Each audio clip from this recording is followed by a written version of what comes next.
André, como deves imaginar, com a quantidade de partidos que temos a nível europeu e diferentes sistemas partidários, diferentes níveis de qualidade da regulação de financiamento político, diferentes níveis de maturidade dessa regulação, diferentes níveis de fazer cumprir as regras do jogo, portanto, diferente qualidade quanto à supervisão do financiamento político. Não é fácil estar-te a dizer quem se porta melhor, pior, mas há padrões, depois falarei ao nível da supervisão posteriormente. Agora, há aqui uma questão que a Margarida tocou e que foi também objeto de trabalho, inclusive da entidade das contas, quando a Margarida esteve à frente da entidade, mas esse processo até foi iniciado pelo antecessor, o Miguel Fernandes. Foi entender que o regulador não pode ficar fechado em quatro paredes. E o regulador precisa de olheiros, chamemos-lhe assim. Precisa de pessoas que estejam no terreno, que possam recolher informação sobre as práticas de financiamento, obviamente mais centradas do lado da despesa, porque dificilmente práticas mais impróprias que possam haver do lado da receita, dificilmente quem está no terreno a monitorizar processos eleitorais vai-se aperceber disso. Agora, do ponto de vista da despesa, é possível aferir, enfim, que dentro do leque de atividades que são desenvolvidas, para cada uma dessas atividades, um comício festa, um jantar de angariação de fundos, uma arruada, o que quer que seja, há um conjunto de meios que lhes estão afetos. E esses meios simbolizam dinheiro, simbolizam recursos. Portanto, é preciso dinheiro, obviamente, para cobrir essas despesas. Portanto, uma coisa que começou logo desde, portanto, com o mandato ainda do Miguel Fernandes e depois continuou com a Margarida Salema, foi precisamente montar equipas para fazer a avaliação de recolha de informação sobre gastos de campanha no terreno. Criamos uma matriz para o efeito. Tínhamos, obviamente não podíamos, começamos aliás pelas piores das eleições do ponto de vista da informalidade, eleições autárquicas, em 2005. Tivemos que escolher um conjunto de municípios que fossem uma amostra, digamos, representativa dos 308, tivemos uma amostra de cerca de 10%, fizemos 33 municípios. Tivemos em conta quem estava no exercício de funções, era esquerda, direita, coligação, se eram candidatos independentes, portanto, grupos de cidadãos e eleitores, se eram municípios pequenos, se eram grandes municípios, municípios urbanos, municípios suburbanos, municípios rurais, um pouco tudo. Inclusive é das ilhas. Não foi fácil coordenar esta equipa de trabalho. Primeiro, não havia tradição nenhuma. As equipas não tinham formação, tivemos que dar. Tivemos que criar um guião, de forma como preencher a matriz, portanto, os dados que lhe eram solicitados. Tivemos que, portanto, formar esses investigadores. A própria entidade não estava preparada para os lançar no terreno na altura.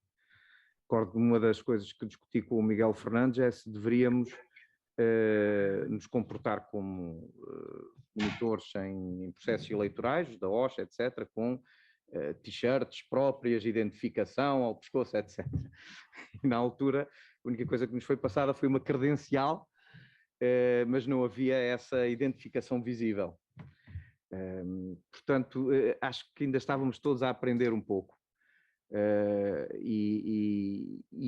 Esse primeiro levantamento deu para perceber que havia muita informalidade durante o período eleitoral. Admito que entre eleições talvez as coisas sejam mais tranquilas, mas em período eleitoral e sobretudo tratando-se de autárquicas, o nível de informalidade e desconhecimento das regras. As pequenas formações então estavam, quando nós solicitávamos uma entrevista, ficavam apavoradas. O receio era de que metessem o pé na argola, não é? E cometessem uma ilegalidade. Por um lado, as novas formações tinham um desconhecimento enorme das regras de jogo. Por outro lado, tínhamos uma atitude diferente das grandes formações, que algumas não viram com bons olhos a nossa presença no terreno, outras foram muito cooperantes e de facto deram-nos inclusive a indicação de ações de campanha que estavam a desenvolver, dos meios que tinham disponibilizado, etc. E, portanto, facilitaram a recolha de informação que a entidade nos tinha solicitado. Mas via-se, por exemplo, esquemas de dinheiro vivo em jantares de angariação de fundos, etc. Isso via-se com alguma frequência na altura. E são coisas, obviamente, que vão passar debaixo do radar de qualquer entidade reguladora.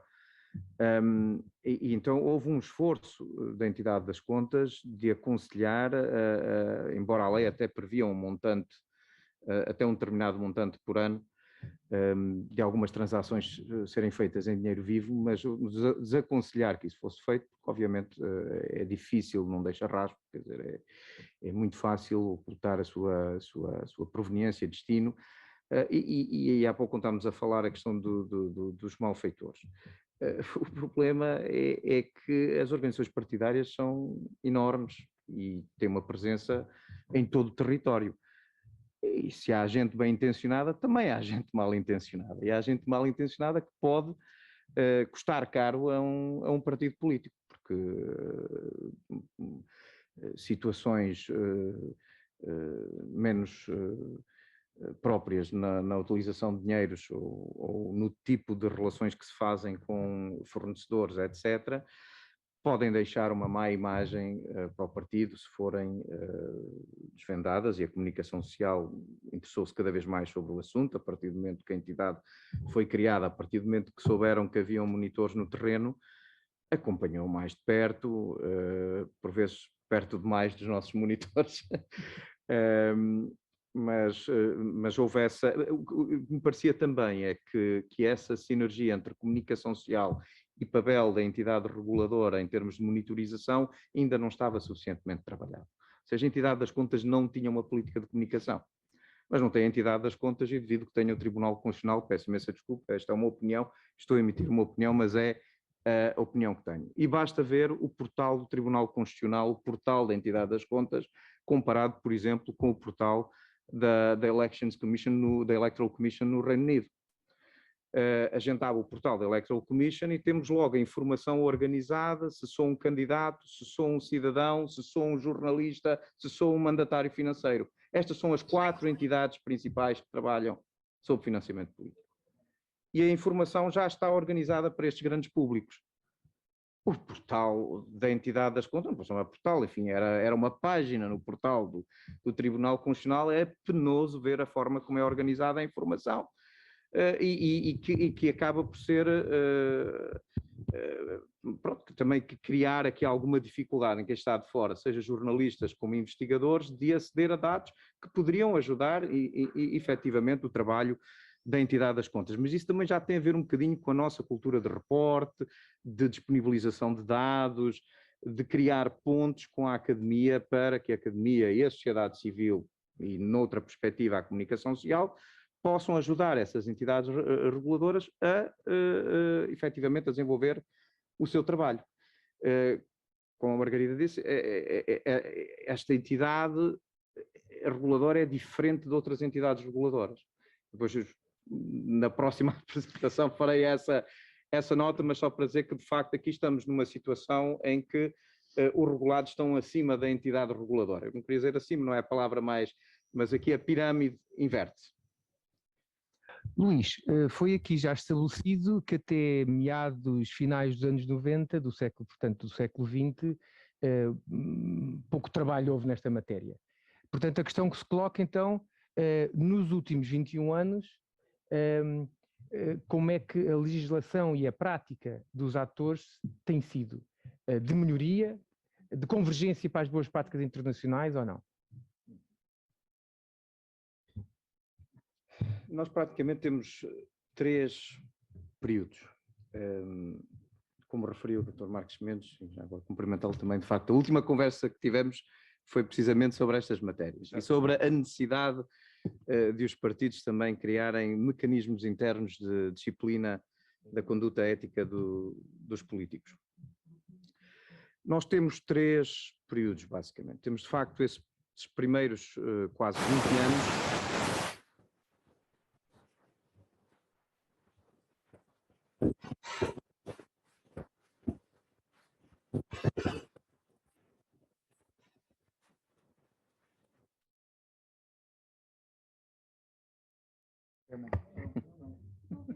Deve ter sido.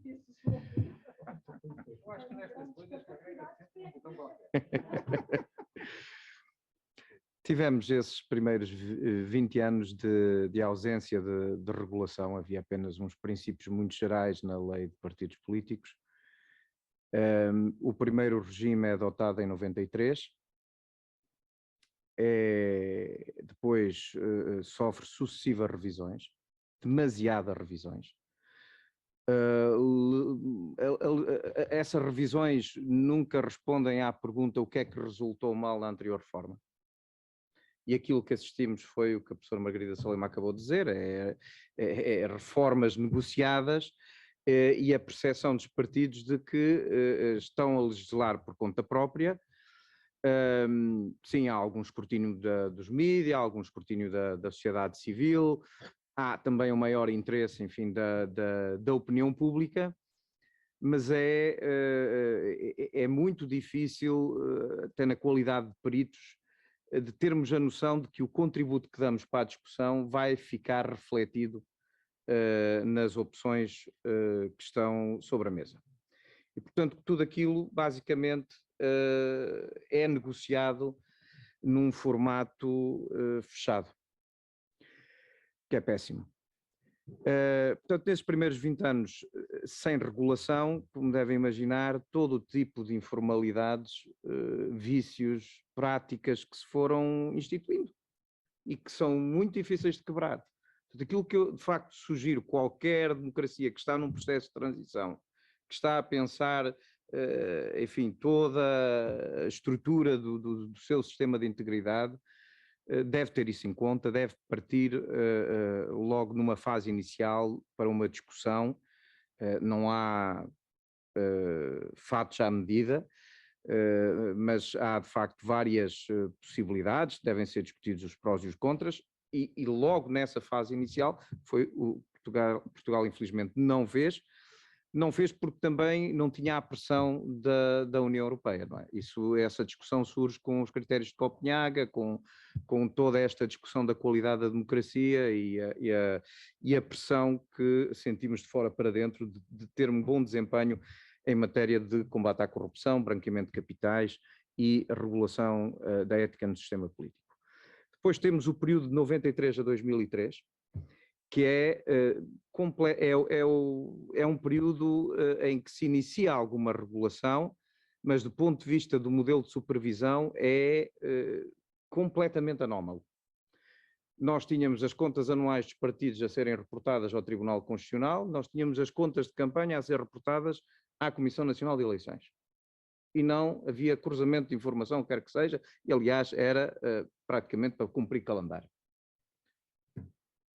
Também aí pouco ou nada alterou, o financiamento privado era possível até 2000. Eu tenho sérias dúvidas sobre esta discussão que se faz. Enfim, ontem tive uma reunião também com um representante de uma das formações partidárias e tocamos estas questões e voltou a questão do peso do financiamento público nas finanças do partido e da importância, etc. E de facto todos afirmam que, enfim, que pesa muito, que hoje de facto temos um financiamento público generoso, que grosso modo cobre uma grande fatia das despesas, só que nós não sabemos, e a entidade reguladora, a entidade das contas também não sabe, o que é que está para lá da regulação.